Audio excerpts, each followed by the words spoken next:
Alors, pour cette première question, pour cette première partie du débat, commençons peut-être champ large. Tout au long du quinquennat de François Hollande, les frondeurs ont été plutôt discrets sur la politique étrangère. Et la première question que je vais poser à Pouria Amirchahi, c'est quel bilan il fait de cette politique étrangère, hors Europe, hein, mais dans sa réponse, évidemment, il intègre aussi l'Europe. Quel droit d'inventaire, pour reprendre une célèbre formule, quels ont été les grands points forts, assez rapidement, et quels ont été les grands points faibles? Alors, je ne vais pas perdre de temps dans les salamalecs, mais enfin, merci quand même pour l'organisation de cette réunion. C'est vrai que la politique étrangère est de manière générale l'appréhension du monde. Pour un peuple qui, à mon avis, les Français a quand même le goût du monde, ont été peu présents dans cette campagne. J'espère que nos discussions de ce matin vont élever un peu le niveau. Il n'y aura pas beaucoup d'autres moments. Je voulais excuser l'absence de Benoît Hamon. Je vais essayer de m'en faire le meilleur interprète ce matin. Mais vous imaginez, j'imagine, les contraintes d'une élection présidentielle. Et je réponds maintenant directement à votre première question. Si j'avais un point à mettre à l'actif de manière forte du président de la République, François Hollande, c'est la COP21, évidemment. Non pas d'ailleurs que la COP21 ait été permise par la seule France. Par définition, il fallait l'unanimité, donc tout le monde a joué le jeu. Mais tout le monde a joué le jeu aussi parce qu'il y a eu, de ce point de vue, une diplomatie très active en amont qui a permis d'arracher à la fin cet accord. Tout reste à faire, on le voit encore aujourd'hui, puisqu'il y a beaucoup de pays qui n'ont pas encore intégré, ne serait-ce que dans leur budget, des dispositifs sur lesquels ils s'étaient engagés. Et on voit bien les inquiétudes qui naissent avec les deux déclarations successives de Donald Trump et de Poutine. Mais j'imagine que ça, on en parlera après. Donc, premier élément, la COP21. Sur le reste, c'est pas facile de gouverner par des temps meurtriers.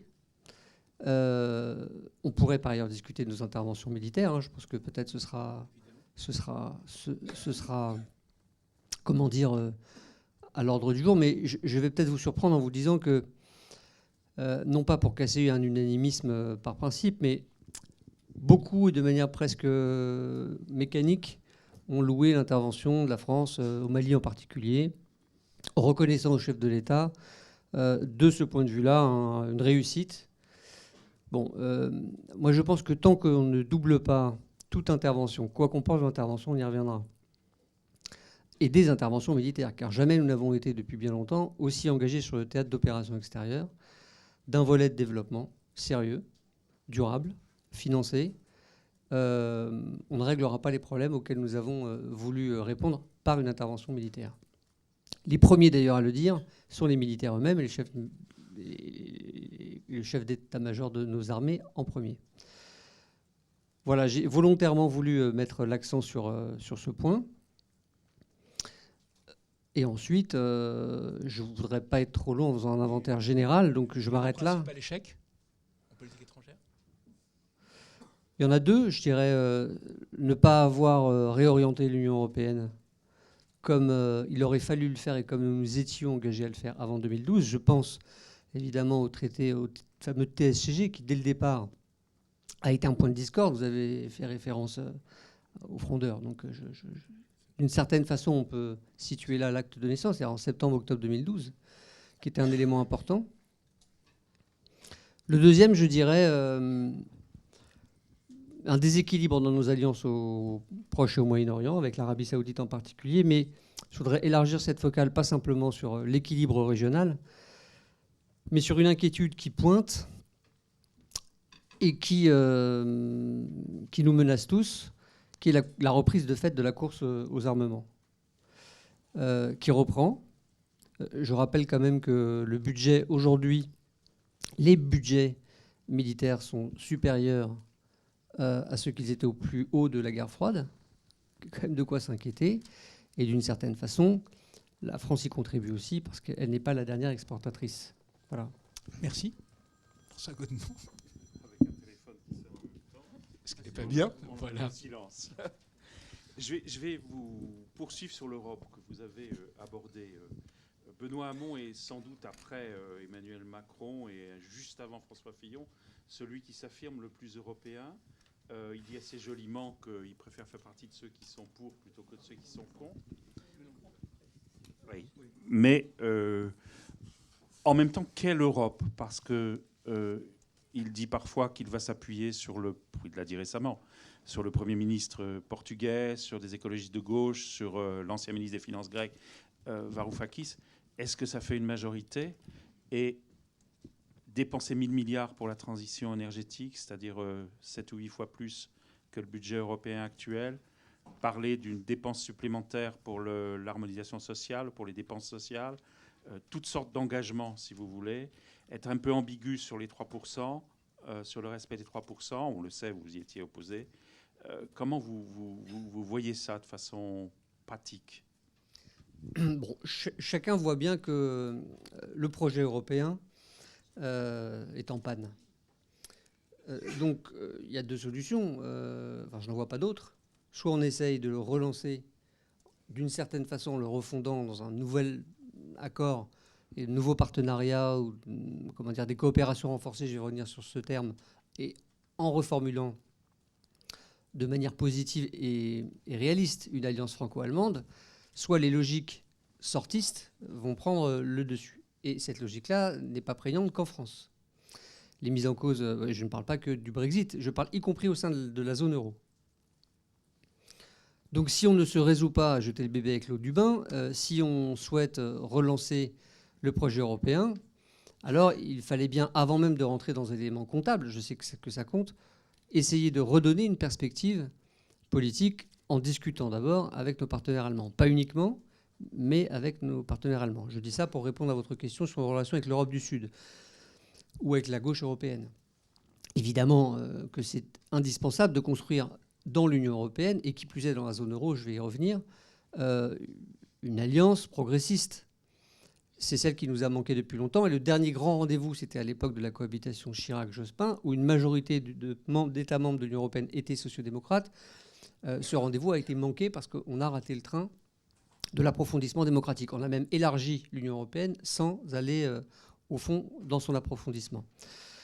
Qu'est-ce qu'on a proposé aux Allemands? Je dis on a proposé puisque vous avez vu que Benoît Hamon s'est rendu en Allemagne, a d'abord voulu discuter avec ses partenaires de la gauche, Martin Schulz en particulier, et avec Angela Merkel, à qui il a proposé, non pas comme ça de façon péremptoire, juste de mettre fin à l'austérité comme nous le souhaitons, mais de repartir sur de nouvelles bases. La culture politique allemande étant très démocratique et très parlementariste par ailleurs, il lui a donc proposé l'installation de ce Parlement de la zone euro, fondé sur un nouveau traité, un traité de démocratisation, qui, ne concernant que les pays de la zone euro, donc les pays ayant la monnaie européenne, sera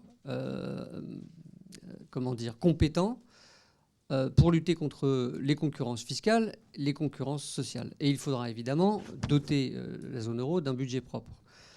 Pourquoi principalement sur ces deux volets d'harmonisation fiscale et d'harmonisation sociale? Parce que c'est là que le bas blesse et que, pour dire les choses de manière peut-être trop lapidaire et synthétique, nous avons fondé un projet européen pour renforcer les coopérations entre pays qui finalement se font la concurrence entre eux sur cette base qui a tourné le dos à la logique des fonds structurels, qui avait permis pourtant à l'Espagne, au Portugal, à la Grèce de bien s'intégrer, vers une logique de concurrence par le moins-disant fiscal. En gros, on a dit aux États, débrouillez-vous et appuyez-vous sur vos propres politiques d'allègement de coûts et du travail et d'impôts sur les sociétés pour être le plus attractif et en termes de capitaux, d'investissement, etc. Bon. Et on voit où cela mène. Donc, l'idée est de renforcer cette coopération-là. Pour le faire, il y avait deux méthodes. Soit une méthode qui consistait à opposer vision contre vision, soit à essayer de le faire par une procédure démocratique. Il nous a semblé que le Parlement, c'est-à-dire un Parlement de la zone euro, regroupant des parlementaires nationaux, c'est-à-dire impliquant des députés ou des sénateurs, des parlementaires, français en l'occurrence, mais de tous les pays, que l'on sent parfois peu concernés par le sujet, les impliquant donc un peu plus, nous paraissait être une bonne feuille de route. D'ailleurs, il n'y a pas eu de réponse de ce point de vue-là, mais il n'y a pas eu de refus de la part de Angela Merkel. Le point de désaccord a été effectivement sur on va dire la règle d'or, bon, mais qui me reste une ligne de désaccord profonde au sein de l'Union européenne et dont on a vu encore qu'elle a été remise à l'ordre du jour, puisque vous avez vu que la Grèce a demandé une nouvelle fois une subordination de l'application des accords à la condition d'un nouvel allègement ou d'un nouvel étalement du fardeau de la dette. Est-ce qu'il n'y a pas un paradoxe là-dedans? On va parler du programme de François Fillon, qui mise tout sur l'Europe intergouvernementale. Vous misez beaucoup sur cette Europe interparlementaire, mais pas sur le Parlement européen d'ailleurs, qui n'aurait que 20% de votre Assemblée. Est-ce qu'il n'y a pas là-dedans, au fond, une défiance française vis-à-vis des institutions européennes, vis-à-vis de tout ce qui peut ressembler à un fédéralisme, qui, après tout, était fait pour dépasser les intérêts nationaux? En l'occurrence, il n'y a pas de méfiance. À partir du moment en plus où on propose un budget européen, un plan d'investissement de 1 000 milliards, on ne peut pas dire qu'on tourne le dos au fédéralisme. Ce n'est pas la logique, au contraire. C'est peut-être le seul aujourd'hui qui assume. Alors vous direz peut-être sans le dire parce que le mot n'est pas à la mode. J'ai bien entendu qu'il y avait, chacun avait noté cette prudence. Elle est diplomatique, on va dire. Mais elle est assumée. Je ne sais pas si c'est l'Europe, enfin comment dire, si c'est l'élection de la dernière chance, en tout cas du point de vue français, pour relancer le projet européen. Mais enfin, les logiques à l'œuvre sont effectivement fortement travaillées par de la méfiance des citoyens eux-mêmes, dans de nombreux pays européens, avec par ailleurs à la clé des tentations autoritaires, c'est-à-dire de repli qui se combinent avec des formes d'affirmation autoritaire des pouvoirs dans chacun de nos pays. Et la France n'a pas été exempte de ces tentations et de ces glissements sécuritaires ces derniers temps. Ou au contraire un rêve européen relancé par des grands projets concrets, d'où le projet d'investissement dans la transition énergétique, en particulier de 1 000 milliards, pour renforcer nos coopérations. L'intergouvernemental ne disparaît pas, évidemment. Mais l'idée, c'est que si on ne veut pas opposer les États-nations d'un côté et, on va dire, non pas le saut fédéral, mais une logique fédérale et de coopération plus intégrée, il fallait bien imbriquer les deux. La seule façon qu'on a imaginée pour le faire, c'est de passer par les parlements nationaux. Expression nationale, mais inscrit dans une logique fédérale. Je rajoute un dernier point. Je pense que nous sommes contraints d'essayer de relancer positivement ce projet européen en prenant acte de ses échecs, et y compris des échecs de ses institutions, et de ce qui a miné longtemps les peuples européens. Vous savez peut-être pas, mais moi-même j'étais un des porte-parole du non dit de gauche à l'époque en 2005, et pour autant je ne suis pas anti-européen. Donc j'espère pouvoir le relancer. Pourquoi nous n'avons pas le choix? Parce que la nouvelle donne géopolitique, notamment du fait des unilatéralismes que sont en train d'affirmer d'une part Donald Trump et de l'autre part Poutine, et ce ne sont pas les seuls, nous oblige, nous, Européens, à consolider un peu plus l'espace qui nous est commun, dans tous les domaines, et pas simplement l'espace économique, l'espace de la zone euro, mais l'espace démocratique qui nous concerne tous. Le hiatus, plus exactement la séparation qu'il y a eu depuis le début entre les deux, c'est-à-dire la zone monétaire d'un côté et les processus démocratiques de l'autre côté, ont été tels que ça a paralysé, je crois, notre ambition commune et collective. Et pour preuve, c'est l'absence totale de capacité, y compris dans l'intergouvernemental, à harmoniser fiscalement et socialement nos dispositions. Alors, sur ce point, l'idée de ce Parlement de la zone euro, pour reprendre les mots de Benoît Hamon, c'est de mettre l'austérité en minorité. Mais si on regarde la situation, alors, je sais que vous avez fait des projections, mais malgré tout, bon nombre des partis sociodémocrates de l'Europe du Nord, même si les Allemands maintenant sont un peu en train de changer, restent sur une ligne très dure. Si on écoute les peuples, on voit qu'il y a en Europe une coupure, nord-sud, sans même parler de la coupure avec l'Est très forte. Donc, d'un côté, pour faire simple, des peuples de l'Europe du Nord qui disent on en a marre de payer pour les fainéants du Sud, et ceux du Sud qui disent on en a marre de supporter l'austérité imposée par le Nord. Donc en quoi, finalement, vous pensez arriver, par une telle structure, à faire une politique différente? La structure, c'est un moyen. La finalité est effectivement de remettre en dynamique un espace de prospérité économique et de démocratie. Les deux sont en panne. La prospérité est en panne. Je ne renvoie pas sur les conséquences. Non, oui. Mais pour être encore plus cru, si on avait suivi les règles démocratiques, la Grèce aurait été exclue de la zone euro. Une écrasante majorité des pays de la zone euro, au moment où il y a eu la grande crise, était en faveur d'un départ de la Grèce. Et notamment des parlements nationaux, que ce soit les Allemands, que ce soit les Hollandais, que ce soit l'écrasante majorité. À part la France, la Grèce n'avait pas beaucoup d'alliés à l'époque. J'entends bien, mais le Parlement de la zone euro n'a pas pour vocation de se substituer n'aura pour prérogative que la question budgétaire et la question des dispositions d'harmonisation fiscale et sociale. Pas de définir, d'ailleurs, comment le pourrait-il et comment un Parlement le pourrait-il, qui est encore membre de l'Union européenne ou pas. Jusqu'à preuve du contraire, mais d'autres dispositions peuvent en décider autrement.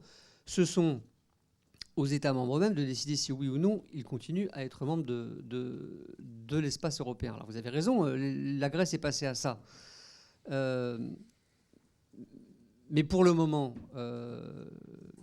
la cohésion et la cohérence de la zone euro a été préservée. À quel prix pour les Grecs? Mais pour l'instant, il a été préservé. Effectivement, si on ne sort pas de cette logique qui consiste à maintenir de fait des règles d'austérité budgétaire, de contraintes en tout cas budgétaires très très lourdes sur les Grecs, avec pour conséquence un ralentissement de leur activité et donc une augmentation de leur endettement, on ne s'en sortira pas. D'où la proposition de soutenir Alexis Tsipras dans l'annulation partielle ou le rééchelonnement d'une partie de la dette, mais ça ne vaut pas que pour les Grecs. Vous parliez tout à l'heure de fédéralisme, mais la proposition de mutualiser une partie des dettes souveraines est une stratégie d'intégration budgétaire et monétaire. Bon, encore faut-il que la Banque centrale européenne soit dotée de cette capacité. Ça fait partie des choses que l'on met sur la table dans la discussion avec nos partenaires européens, ceux de la zone euro. Vous parlez très peu de deux sujets qui ont pourtant beaucoup animé les derniers mois. L'un, c'est les réfugiés et l'immigration. Quand je dis vous, je veux dire le programme tel qu'on... Ah bon, parce que je me suis dit... Pas vous, personnellement. En 10 minutes, c'était compliqué. Effectivement. Et l'autre, les problèmes de défense commerciale qui animent beaucoup le programme de certains de vos concurrents. Vous avez certes le refus du traité transatlantique, mais qui n'est plus vraiment sur la table actuellement. Le refus du traité canadien, qui lui est déjà signé. Est-ce que vous faites partie, de ce point de vue-là, un petit peu plus des candidats qui, en fait, sont pour le repli et qui sont extrêmement prudents vis-à-vis de tous ces engagements et peut-être même négatifs? Est-ce que c'est une prudence diplomatique, comme vous l'avez évoqué tout à l'heure? Qu'est-ce que vous pouvez dire sur ces deux sujets qui sont très symboliques d'ouverture ou de fermeture?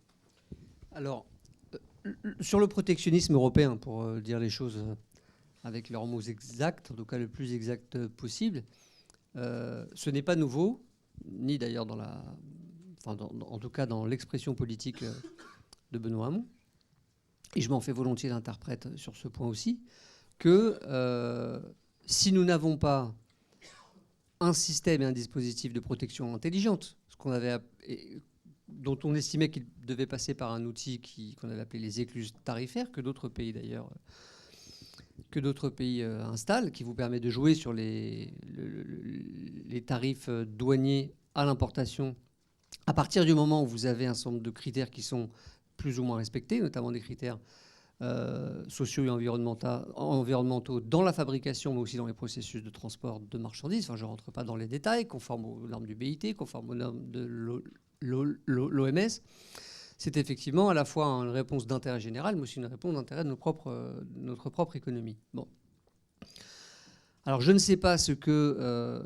parce que je vois bien comme vous que c'est en train d'évoluer, mais je ne sais pas ce que vont donner les grandes transformations qu'on est en train d'observer rapidement entre d'un bloc, un rapprochement du bloc Chine-Union européenne et de l'autre côté, ce rapprochement,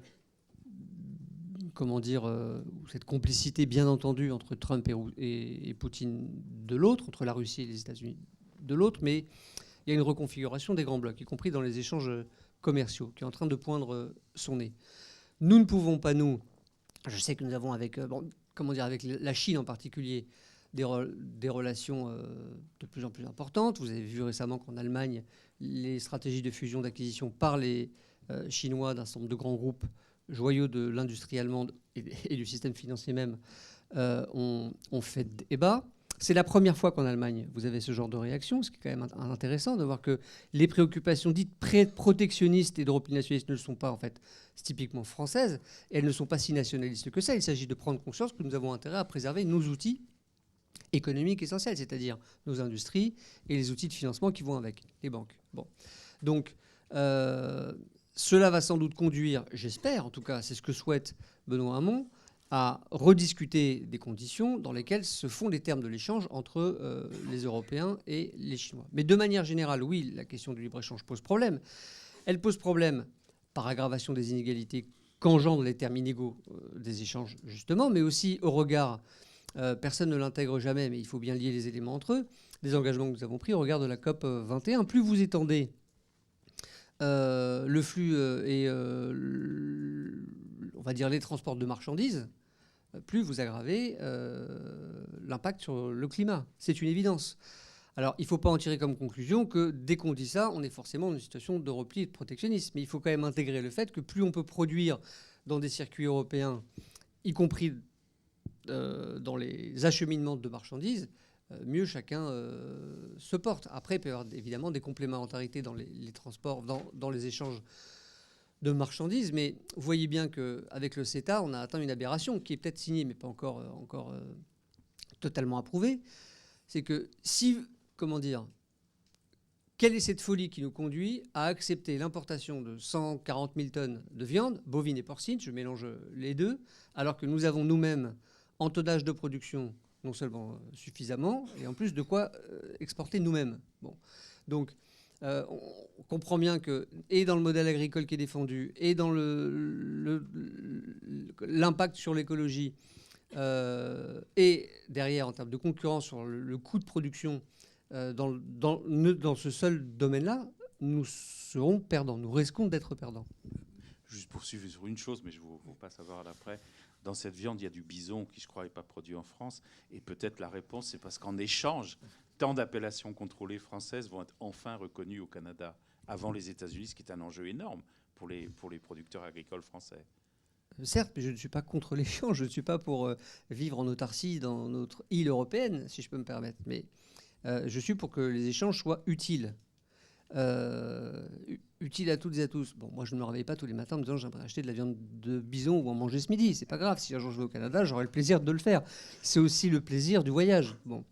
Mais j'entends ce que vous dites. Mais évidemment qu'on ne peut pas dire que les Français en particulier, mais l'Europe, est seulement perdante d'échanges commerciaux.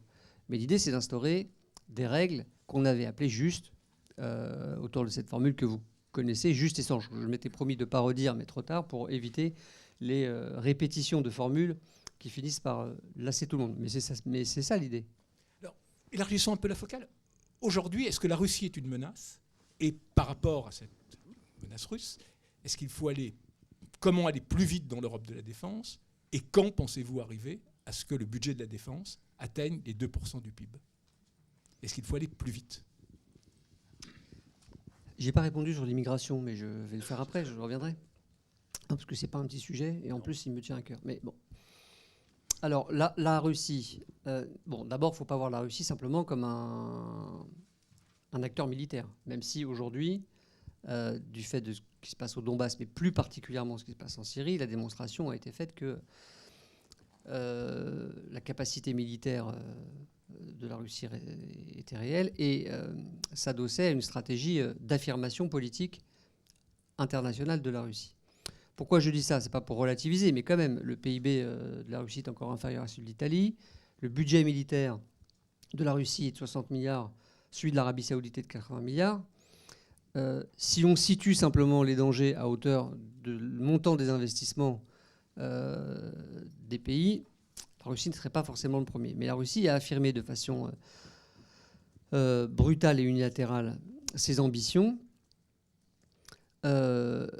Et aujourd'hui, en fait, la question qui est posée, elle est double. Elle est d'une part, elle se pose à travers le Donbass en particulier, et la crise en Ukraine, puisque vous savez que ce qui a été mis en jeu lors d'un débat télévisé, le dernier, entre candidats, tout le monde en reparle, c'est la question des frontières. Absolument. Avec cette fameuse proposition d'une conférence de l'Atlantique à l'Oural. Nous ne sommes pas d'accord, et je ne suis pas d'accord avec cette proposition, car nous avions un des éléments de stabilité du continent européen, c'était la reconnaissance des frontières et l'intégrité territoriale des États, qui du point de vue onusien d'ailleurs est la notion plus mise en avant que celle de l'intangibilité des frontières. Cette intégrité territoriale-là, elle avait été reconnue par les Russes eux-mêmes en 1994. après la chute du mur de Berlin. En gros, le deal était de récupérer le stock d'armes nucléaires qui existait sur le sol ukrainien en échange d'une reconnaissance par la Russie de ses frontières. C'est donc une décision unilatérale de fait prise par les Russes, d'abord d'annexer une partie de la Crimée et de continuer par un conflit gelé sur toute la zone du Donbass, qui fait quand même 500 km de long, c'est pas rien, une tension directe avec nous-mêmes. Pourquoi, en disant cela, je mets en cause Vladimir Poutine, qui lui dit mais il y a eu un référendum en Crimée, premier élément, et sur le Donbass, j'y reviendrai après. Mais s'il voulait vraiment que le rattachisme de la Crimée, puisqu'il y a un mouvement rattachiste là-bas, à la Russie se fasse dans les conditions d'égalité internationale, il lui suffit, dans un accord avec l'Ukraine, qu'un référendum se passe tout simplement comme cela se fait dans ce genre de situation exceptionnelle, sous observation internationale. Ça n'a pas été le cas. Donc personne ne peut nier la brutalité et la tentation unilatérale d'affirmation par Vladimir Poutine de ses intentions. Deuxièmement, si on commence à négocier les frontières, on crée un précédent. Dans un monde par ailleurs, je ne veux pas mettre tout dans tout, mais très instable, où déjà les frontières historiques desquelles nous héritons aujourd'hui sont en train de bouger. Au Moyen-Orient, les frontières de Sykes-Picot, qu'on le veuille ou non, sont en train d'être mises en cause du fait des guerres et des transformations de la sous-région qui vont être nombreuses. Et celles héritées en Afrique de la conférence de Berlin de 1885 le sont tout autant pour des raisons à la fois négatives, guerre, climat, déplacement de population, mais aussi positives, tentation d'intégration régionale renforcée, notamment dans la zone en Afrique de l'Ouest, un peu comme nous on l'a fait au niveau européen. Donc ça a fait bouger les frontières, certes, mais en rajouter au niveau européen actuel me paraît, pour des raisons évidentes que je ne développe pas, très dangereux. Qu'est-ce que nous avons donc suggéré nous, pas nous seuls, la diplomatie française qui, de ce point de vue-là, à mon avis, était dans le vrai et dans le juste, c'est-à-dire la levée des sanctions au fur et à mesure que la Russie, et les Ukrainiens d'ailleurs aussi, s'engageaient à appliquer les accords de Minsk. Alors après, on retombe dans de la diplomatie pure, mais pour le moment, nous en sommes ici. Sinon, nous engageons une grande discussion générale sur les frontières, dont je ne sais pas où elle finit, et je préfère nous prémunir, y compris dans l'intérêt européen pour le moment, de ce genre d'aventure. Si en revanche, Vladimir Poutine avait des exigences concrètes à formuler sur le tracé de ses frontières, qu'il les formule en tant que telles. Mais pour le moment, ce n'est pas ça qui fait l'objet d'une démarche diplomatique internationale. Alors, l'autre aspect de ce qui concerne la Russie, c'est évidemment le Proche-Orient et l'intervention russe en cours. Le programme est très silencieux sur le Proche-Orient. Assez curieusement, la Palestine émerge comme une des 5 questions, alors qu'on pourrait penser qu'aujourd'hui, elle n'est plus centrale. Elle est importante, mais pas centrale, en tous les cas pour la France, au Proche-Orient. Ça se raccorde un peu à la question sur les interventions que Marc Semo posait au début. Comment est-ce que vous voyez ça? Est-ce que là aussi, vous vous différencieriez ou pas du quinquennat actuel? Bon alors, l'intervention militaire, la situation de guerre en Syrie, évidemment, ne peut pas durer. Donc l'application d'un cessez-le-feu durable qui permet des négociations de paix, et pour une transition politique, pardon de reprendre là des formules établies dans le langage diplomatique, mais sont la seule voie possible. Donc la question qui est posée, c'est de savoir si... dites-moi si j'ai mal compris la question. Quelle est l'approche que nous avons sur la reconstruction de la Syrie? C'est ça? Oui, c'est ça. Et donc, avant la reconstruction, sur la durabilité d'un cessez-le-feu qui n'est même pas établi bien sûr, actuellement. Mais de ce point de vue-là, il n'y a rien d'autre à faire. Pardon, c'est pas pour vous livrer un sentiment ni de certitude ni d'impuissance, mais que de plaider inlassablement pour le respect des engagements pris par les partis, de continuer pour le moment à travers les conférences de Genève et ses suites les tentatives de règlement politique. Dites-moi. Pour être plus cru, est-ce que la France a eu raison de prendre fait et cause, plus que les autres, que ses partenaires, pour rébellion, la révolution syrienne, et d'être le pays peut-être encore qui reste le plus ferme au niveau des Occidentaux à exiger un départ du pouvoir de Bachar el-Assad qui ne peut pas être l'avenir de la Syrie. Vous pensez que la France a eu raison ou non? Alors, en 2013, je comprenais la stratégie française qui consistait à demander, dès lors que la ligne rouge des armes chimiques avait été franchie, une réponse internationale. Je n'étais pas d'accord avec le président de la République avec le fait que cela devait se passer d'une autorisation de l'ONU. Or, l'intention du président de la République, je le rappelle quand même car on l'oublie, était quand même celle-ci. C'est hypocrite parce qu'il ne pouvait pas y avoir d'autorisation de l'ONU vu la position de la Russie. Donc dire Certes. il fallait une autorisation de l'ONU, c'est dire j'étais contre cette intervention. Certes, mais ce n'est pas sur moi ni sur d'ailleurs François Hollande non plus que portent ces contradictions-là. Elles sont réelles. Mais si on considère qu'il faut pouvoir s'affranchir de cela pour faire les guerres, alors on change de doctrine. Ça me semble lourd de conséquences. Néanmoins, oui, il est clair que après le raté français en Tunisie, l'approche qui était celle de la France a été de dire on va accompagner les sociétés civiles, car c'est de ça dont on parle au point de départ, dans leur face-à-face avec des dictatures pour les aider à trouver une issue démocratique à leur révolution. Et la réponse de Bachar el-Assad ayant été ce qu'elle est, évidemment, l'approche a changé de nature. Et c'est très rapidement Bachar el-Assad qui, à juste titre, s'est retrouvé sur le banc des accusés, mais avec des confusions dans le camp en face. Il n'est pas faux de dire que parmi certains opposants à Bachar el-Assad, on va dire, il y avait à boire et à manger. Bon. D'ailleurs, je rappelle que c'est aussi pour ça qu'on avait suspendu la ratification en France du traité, la transposition en droit français du traité sur les sanctions concernant le commerce sur les embargos, les sanctions sur les embargos, que la France avait voulu promouvoir en application du traité de commerce sur les armes, et s'était retenu de le faire ensuite pendant 2 ans parce qu'elle en livrait elle-même. Bon. Bref, j'en reviens à la situation actuelle. Tout le monde discute aujourd'hui avec le régime dans les discussions internationales. La question de Bachar el-Assad est un symbole politique lourd qui fait que nous ne pouvons pas concevoir, et je pense que c'est bien de le dire ainsi, que l'avenir du peuple syrien se fonde sur l'autorité et sous l'autorité de Bachar el-Assad. Ce n'est pas envisageable, ne serait-ce qu'au regard des responsabilités pénales, à mon avis, qu'a Bachar el-Assad dans le conflit actuel. Donc nous ne pouvons pas admettre cela. Alors chacun va dire, parce je sais qu'on feutre toujours les choses en diplomatie, qu'il y a une part d'hypocrisie à discuter avec le régime mais pas avec le chef. Mais enfin, si vous voulez à un moment donné poser des bornes, expliquer ce qui est possible, ce qui est admissible, ce qui ne l'est pas, il faut aussi affirmer ce genre, pardon de l'expression, elle est peut-être bienvenue, mais en tout cas adaptée, d'oukase, oui. Donc vous avez évolué sur ce plan.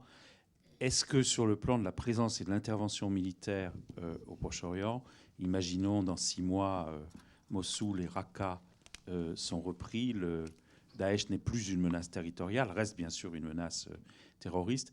Est-ce que vous êtes partisan de replier l'outil d'intervention comme autrefois le Parti socialiste l'a été à propos de l'Afghanistan, par exemple, ou est-ce que vous pensez qu'il faut maintenir l'effort dans cette réunion des États, y compris le régime syrien actuel? Non mais la France n'a pas à être le gendarme militaire de quelque zone que ce soit. J'ai souvent dit cette formule à propos de l'Afrique, ça va aussi au Proche et au Moyen-Orient.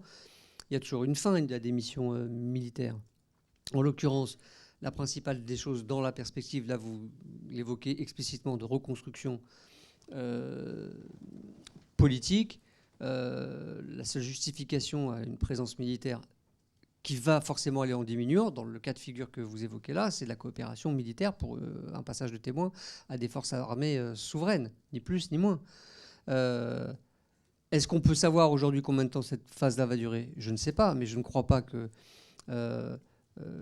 nous ayons quelques possibilités de reconstruire une région qui est en faillite, du point de vue de ses États, du point de vue de son économie. Enfin bon, je ne fais pas le tableau, vous le connaissez, en prolongeant strictement une stratégie militaire. Ça, à mon avis, pas de sens. Benoît Hamon, dans une interview au Monde, disait « Je ne ferai pas de cabotage diplomatique ».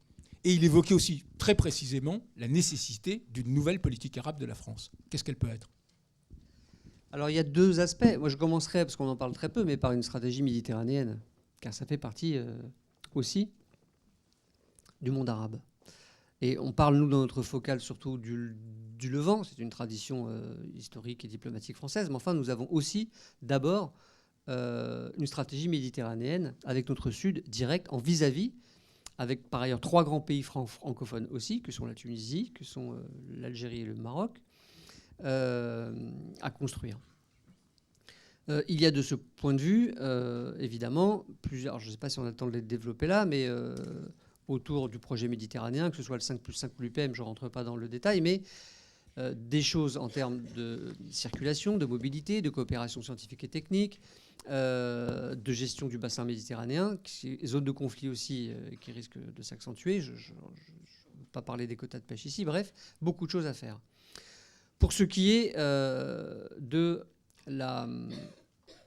du Proche et du Moyen-Orient arabe, je dis bien arabe parce que les 2 grandes puissances qui s'affirment pour l'instant ne sont pas arabes, c'est la Turquie et l'Iran. Bon, et pourtant, elles sont actrices essentielles de la sous-région. Bon, politique arabe. Vous avez évoqué tout à l'heure le rapport, la crise et le conflit et l'occupation israélienne en Palestine, ce qu'elle impliquait. Oui, effectivement, la reconnaissance de l'État de Palestine est d'abord, à mon avis, un élément de justice, y compris de sécurité pour Israël. Ce n'est pas simplement une question d'équilibre, mais de justice, mais c'est aussi une question de sécurité pour Israël.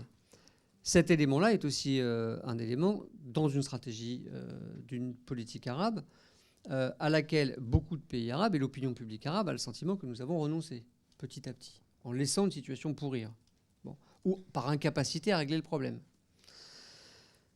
Ensuite, 3e volet, c'est tout le champ de la reconstruction. Vous parliez tout à l'heure, qu'est-ce qu'on fait post-crise, une fois que les armées françaises n'ont plus de rôle opérationnel, c'est tout l'enjeu de la reconstruction. Et aujourd'hui, donc c'était une vraie stratégie de développement et une vraie politique de développement dans la région et dans la sous-région. Ensuite, un rééquilibrage, alors là j'étends dans la région, un rééquilibrage de nos rapports entre l'Arabie Saoudite et l'Iran, aujourd'hui déséquilibré. Mais je vous passe en revue tous les pays de la région, ça va être long, non ? On va spécifier. Je vais peut-être rebondir parce que vous avez, sans oublier, il y a l'immigration et les réfugiés. On le fait maintenant, si vous voulez. Peut-être ça, parce que c'est effectivement... On va voir, mais ça, c'est si important et en même temps pas très présent de façon paradoxale dans la campagne. Oui, alors en l'occurrence, ce n'était pas présent ce matin, je vous prie de m'en excuser. Bon, c'est vrai que ce soit à La Valette ou à Malte, les choses patinent aujourd'hui autour des mêmes dispositifs qui consistent à repousser à l'extérieur des frontières le maximum possible des points d'entrée. Je ne suis pas favorable à la sous-traitance des affaires de police migratoire à l'extérieur de nos frontières. Mais pour le moment, on est toujours confronté, effectivement, à cette incapacité chronique, en fait, à accueillir et dans de bonnes conditions des réfugiés, en particulier de ceux qui viennent des zones de conflit. Je dis en particulier de ceci parce qu'on sait qu'il n'y a pas que des personnes venues de ces régions-là. Je voudrais faire 2 précisions. Ça peut vous paraître trop général ou un moyen de ne pas répondre très concrètement, mais j'y tiens. D'abord, l'essentiel des phénomènes migratoires ne concerne pas et n'impacte pas directement l'Union européenne. C'est d'abord dans les zones de conflit que se posent les problèmes de déplacement de population. 80% des déplacements dans la zone CEDEAO ont lieu dans la CEDEAO. Aujourd'hui, l'essentiel, sur 24 millions de migrants, regardez les chiffres, vérifiez-les si je dis une bêtise, mais je ne suis peut-être pas à jour de 3 à 4 ans, mais 24 millions de personnes migrantes en Afrique de l'Ouest, on avait 17 millions en Afrique de l'Ouest. Et regardez ce qui se passe en Syrie, c'est d'abord au Liban, c'est d'abord en Turquie, c'est d'abord dans la zone environnante. Donc la question des réfugiés, de l'accueil, des mobilités, des déplacements forcés de population, c'est d'abord là. Deuxièmement, chez nous, moi je pense que nous avons la possibilité et le devoir même d'accueillir déjà ce sur quoi nous nous sommes engagés. Je crois qu'on est à 8 000 sur les 30 000 que nous avions annoncé nous-mêmes, ici même à Paris, en présence d'Angela Merkel, où nous avions dit que nous engageons à accueillir 30 000 réfugiés. Nous n'avons que 8 000. Déjà, dépêchons-nous de tenir nos engagements. Ensuite, pour les flux arrivants, nous avons proposé un visa humanitaire qui permet de faciliter. Vous connaissez ces dispositifs, je sais que vous l'avez déjà commenté. Et ensuite, oui, on est confronté à comment dire. Moi, j'entends l'argument selon lequel il faut jouer sur les deux tableaux, c'est-à-dire à la fois des capacités à accueillir, mais en même temps un tarissement des causes des déplacements de population par les politiques de développement de moyen et de long terme. Comment voulez-vous sinon répondre sereinement aux déplacements massifs de population qui ne vont pas cesser d'augmenter si les États restent faillis, sont en faillite, on est dans des zones de chaos généralisé, sans compter, je n'ai pas parlé de là, de ce qui se passe dans la corne est africaine, où on annonce 20 millions de personnes susceptibles d'être concernées par une famine, et qui va générer automatiquement aussi des déplacements de population. Donc moi, je fais le lien entre les deux, c'est-à-dire entre une haute capacité d'accueil à court terme, dans des conditions dignes, et une politique de développement de moyen et de long terme. Alors, je crois que nous arrivons maintenant aux 5 minutes imparties pour les questions, à moins que je me trompe. Nous y sommes, voilà. Donc 2 questions courtes, comme pour qu'on ait le temps d'y répondre.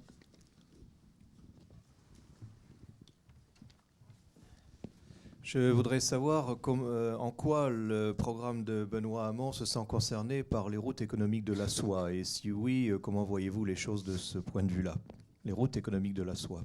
Alors c'est très pointu. Attendez, parce qu'on va prendre les 2 questions en même temps. Une autre question, la dernière.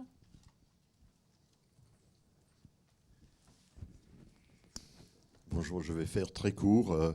Comment voulez-vous être prise au sérieux par l'Allemagne si vous vous asseyez sur le sérieux fiscal, sur les règles budgétaires de l'Europe, et que votre candidat, même avant apparemment de se raviser, met en doute le remboursement de la dette souveraine de la France? Avec quelle Allemagne? L'Allemagne réelle ou une Allemagne imaginaire voulez-vous faire cette politique?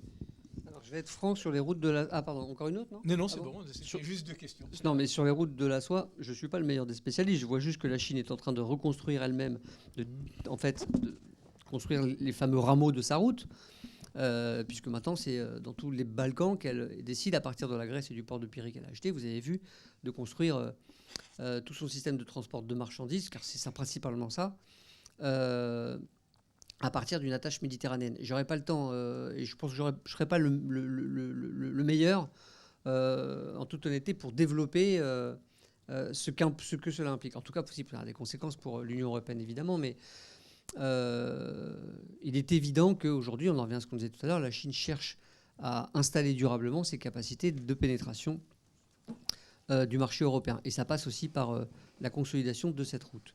Sur l'Allemagne, écoutez, je ne sais pas si vous avez l'air de considérer que ce n'est pas crédible. Soit. Mais nous discutons avec l'Allemagne de ce qui nous semble juste pour d'autres pays, en tenant compte par ailleurs des préoccupations allemandes. Personne n'a dit qu'on voulait s'exonérer des responsabilités françaises du point de vue de sa dette. On a parlé d'une mutualisation d'une partie des dettes souveraines. Ça ne vaut pas que pour la France. Nous avons demandé, par exemple, que l'on extrait du déficit des 3%, du calcul du déficit des 3%, la part de nos investissements militaires. Bon, c'est un des éléments parmi d'autres. Nous le mettons sur la table et nous demandons à Mme Merkel de tenir compte de nos propositions. Mais nous tenons compte aussi de leur culture, qui est une culture démocratique, et de leur intérêt commun avec le nôtre de changer de modèle. D'ailleurs, ça arrangerait l'Allemagne aussi de ne pas être en permanence sur le banc des accusés. Je vous ai évoqué tout à l'heure la réaction des Allemands par rapport à la Chine, ce qui était une nouveauté. Je pense que l'évolution même en politique intérieure des Allemands par rapport à l'Union européenne change. Le discours aujourd'hui des sociodémocrates n'est pas le même que ce qu'il y avait il y a encore 3 ans, lorsqu'ils ont décidé de repartir avec Angela Merkel. Bon, là encore, je n'ai pas trop le temps de développer. Je regrette de ne pas avoir pu, parce qu'on doit partir, de ne pas avoir pu aborder. On n'a pas parlé des États-Unis. Et je pense qu'il faut s'inquiéter lourdement des décisions et des annonces faites par Trump. Le désinvestissement des États-Unis dans le multilatéral et dans le système onusien est très inquiétant. est très inquiétant du point de vue des opérations de maintien de la paix. On a parlé de quelques zones, mais il y en a d'autres. On n'a pas parlé du Liban, on n'a pas parlé du Congo, on n'a pas parlé du... Bon, bref, je ne développe pas.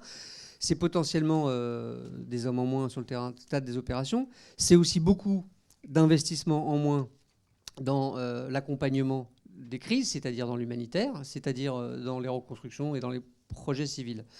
Je pense qu'il faut s'en méfier, que ça donne une grande responsabilité particulière à la France, qui, de fait, au Conseil de sécurité de l'ONU, la seule un peu tributaire d'une démarche collective européenne depuis le Brexit, et qui doit renouer, à mon avis, pleinement avec son principe de défense, de primat de la légalité internationale et du droit international. Je n'ai pas le temps de développer, mais je pense que ça doit être peut-être même la porte d'entrée de notre réflexion stratégique dans les années qui viennent.